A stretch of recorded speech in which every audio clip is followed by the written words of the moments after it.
horor, mulai dari sekolah bekas rumah sakit ataupun bekas kuburan. Tak heran pula remaja zaman sekarang sudah terbiasa dengan adanya hal-hal yang berbau mistis. Seperti halnya yang aku alami saat mondok dulu. Memang jika mendengar kata pondok pesantren mungkin sebagian orang akan berpikir bahwa pondok pesantren itu tempat yang damai dan adem suasananya. Tidak mungkin terdapat hal-hal yang berbau mistis. Karena jika dipikir secara logika saja pondok merupakan tempat kita untuk mendalami ilmu fikih, belajar mengaji, dan tempat kita untuk beribadah juga.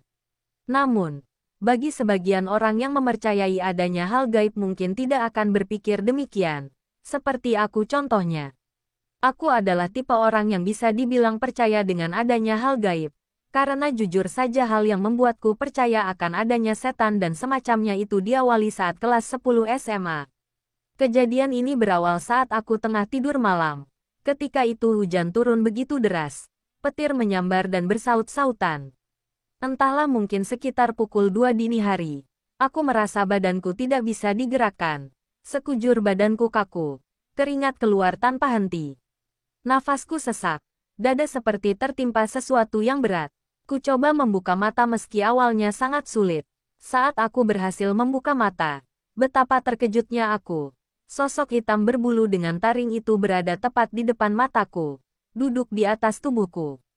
Pantas saja dadaku sesak sekali.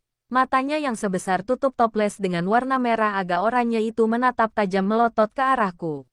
Refleks pada otakku mengatakan untuk menjerit, tapi entahlah mulut ini seakan terkunci. Kulirik kakakku yang masih tertidur pulas di sampingku. Sial, kuharap kakakku sadar akan betapa paniknya aku sekarang. Kulihat kembali sosok besar itu. Dia hanya diam dan melotot ke arahku. Entahlah aku tak tahu apa maksudnya. Mungkin hanya ingin menunjukkan eksistensinya atau sekedar ingin berkenalan saja. Tapi jujur saja itu sungguh menakutkan untuk sekadar berkenalan. Setan gila mana yang berkenalan dengan cara seperti ini. Lama aku berusaha untuk bergerak, tapi tidak membuahkan hasil. Sudah kubaca berbagai doa tapi belum berhasil juga. Akhirnya dengan segala keputusasaan ku coba untuk kembali tidur saja. Masa bodoh dengan setan itu. Aku sudah lelah. Esoknya aku terbangun dengan badan basah penuh peluh seperti terguyur air.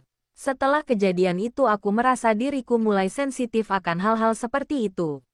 Di sekolah terkadang aku melihat mereka walaupun hanya sekelebat bayangan saja. Namun, setelah lulus SMA aku mulai merasa biasa kembali.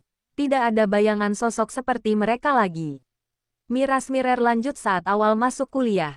Hari itu tanggal 17 Oktober tahun 2021 aku memutuskan untuk berkuliah sambil mondok. Pondokku terletak dekat dengan kampusku. Tapi bukan hanya itu alasanku untuk mondok. Ada alasan lain salah satunya karena aku anak beasiswa KIP, dan diwajibkan untuk mondok sekitar 1 tahun. Awal masuk di pondok ini aku merasa biasa saja. Bangunan yang masih baru jadi dan juga terkesan lebih modern daripada pondok-pondok pada umumnya. Mungkin lebih mirip kos-kosan daripada pondok pesantren. Bangunan ini berdiri di atas sebuah lahan bekas kebun sengon dan bambu. Di sekitarnya pun masih banyak pohon bambu yang tumbuh dengan lebat membuat kesan bangunan ini sedikit seram. Malam pertama di pondok ini terasa biasa saja. Tidak ada yang aneh. Kami semua yang berjumlah 20 anak sebagai angkatan pertama di pondok ini. Malam ini kami semua hanya melakukan perkenalan, mendengarkan penjelasan dari abah dan sholat seperti biasanya. Keanehan mulai terjadi di minggu kedua aku berada di pondok ini. Aku mulai sering ketindihan, dan sering merasa meriang. Entahlah mungkin efek penyesuaian udara, karena di sini jujur saja hawanya jauh lebih dingin. Saat itu memasuki waktu maghrib dan hujan turun dengan lebat. Kami mulai bergegas menuju ke aula untuk menunaikan sholat. Aku berada di barisan kedua paling ujung dekat dengan jalan masuk ke aula. Entah aku yang melamun atau memang sedang sial. Mataku melihat sesosok perempuan berambut sebahu menggunakan baju putih dengan muka yang cukup rusak. Dia mengintip di sela-sela tembok dan pintu. Oh ya, aula ini berada di lantai 2 sedangkan lantai 2 ini masih kosong kamarnya. Hanya di kamar lantai bawah yang sudah terisi sebagian. Jujur saja aku hanya melihatnya sekilas setelah itu ia menghilang entah kemana. Tak lama setelah itu abah pun datang dan kita mulai menunaikan salat maghrib. Esoknya aku menceritakan hal ini ke temanku. Kebetulan hari itu ayahnya sedang datang untuk berkunjung. Dia bilang ayahnya juga melihat perempuan itu. Sekadar informasi ayahnya temanku ini bisa dibilang mempunyai kemampuan istimewa. Biasa membantu orang-orang untuk berobat dari hal-hal semacam itu. Setelah aku menceritakan hal ini, beberapa hari kemudian temanku mengatakan bahwa sosok itu sudah dipindahkan oleh perewangan ayahnya. Tak terasa sudah memasuki UTS dan saat itu kuliah masih secara online. Aku dan satu temanku sebut saja Lia, kami satu jurusan di kampus. Malam itu kita sedang begadang di tangga menuju lantai 2, mengerjakan deadline tugas sekaligus menunggu air pam penuh. Waktu itu jam sudah menunjukkan pukul 12:30 pagi. Kami berdua masih asyik mengerjakan tugas. Sesekali kami bercanda dan mengobrol agar tidak terlalu hening. Saat sedang asyik mengobrol, tiba-tiba ada suara benda terlempar. Kurasa itu batu. Tapi ini sudah malam. Orang gabut mana yang melepar batu ke arah Pondok Putri jam 1 malam? Saat mendengar suara itu, Lia mengajakku segera kembali ke kamar saja. Tapi kukatakan, sebentar lagi Li, sekalian nunggu air penuh. Takutnya tidak ada yang mematikan nanti. Sudah tidak apa-apa, mungkin hanya orang iseng. Jujur saja aku juga sedikit takut, tapi ya kepalang nanggung juga kalau balik ke kamar. Setelah kupastikan air pam penuh, kami bergegas mematikan saluran air dan segera kembali ke kamar. Kupercepat ke tahun ajaran baru. Pondok sudah mulai ramai. Semua kamar sudah terisi penuh. Hari itu malam Jumat. Selepas sholat maghrib kami melanjutkan membaca Yasin Tahlil. Tepat setelah selesai membaca, salah satu mahasiswa baru yang duduk di sampingku tiba-tiba menjerit ketakutan sambil meringkuk dengan posisi sujud. Semua orang panik. Aku yang berada di sampingnya hanya bisa terdiam. Jujur saja dari awal sebelum sholat aku sudah tahu bahwa dia memang sedang ada sesuatu. Kami bersama-sama mulai membaca ayat kursi dan mencoba menghubungi salah satu pengasuh pondok kami. Panggil saja Pak Misbah. Setelah Pak Misbah datang, dan anak itu ditenangkan akhirnya kita melanjutkan sholat Isya.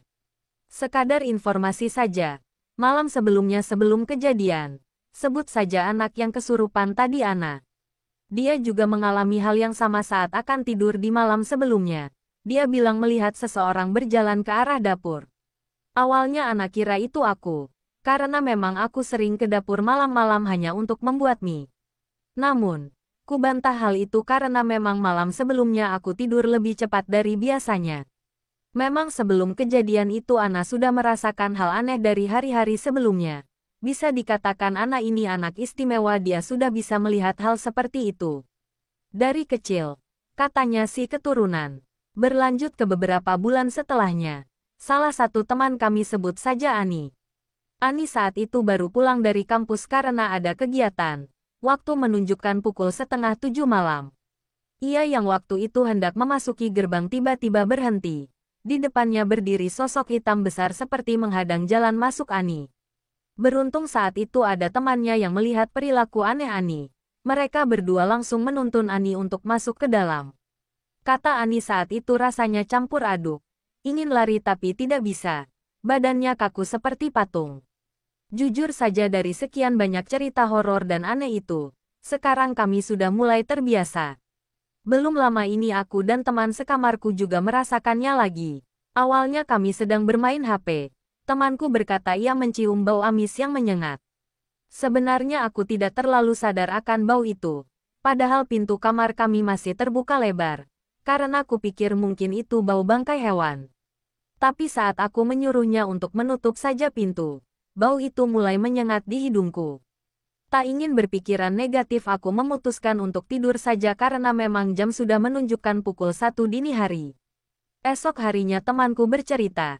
Tadi malam setelah kejadian itu dia pergi untuk membuat mie di dapur. Namun, saat ingin kembali ke kamar ia melihat sosok permen candi di depan gerbang. Di antara pohon pisang. Awalnya temanku tidak sadar akan sosok itu. Karena pada awalnya dia hanya melihat mata merah menyala di antara pohon pisang itu. Tapi semakin ditatap mata merah itu semakin jelas bentuk dari sosok itu. Katanya, jika melihat hantu kita gak boleh menatap tepat di matanya. Karena hal itu bisa mengundang mereka. Benar saja, Saat tidur temanku bermimpi Makhluk didatangi gaib sosok permen bertransaksi. candi itu tepat Bahkan, di depan wajahnya. tidak jarang ada pendaki yang Memang merasa iya, seperti di diajak kehidupan bertransaksi ini di kita pasar tidak bisa tersebut. jauh-jauh dari Pasar hal gaib. setan Gunung Lawu Tapi ini kita wujudnya sebagai tidak umat kasat mata. beragama, Akan memang tetapi sudah pendaki dan sewajibnya masyarakat untuk bisa mempercayai mendengar suara adanya hal keramaian